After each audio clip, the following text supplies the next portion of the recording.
Ng lakay, meron tayong nilagang kamote dito. Ayan. Kain tayo.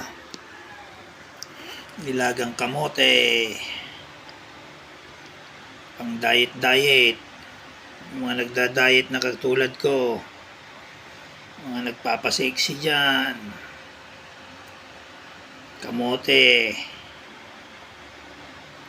O yan.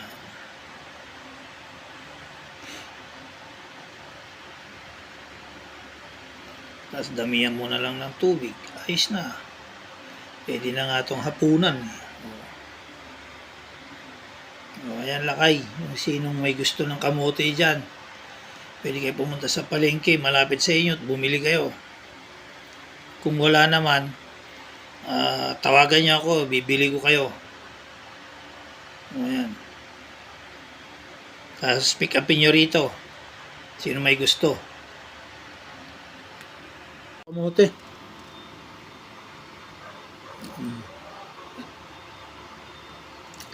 Tamis. Sinasabi nila ito yung sweet potato.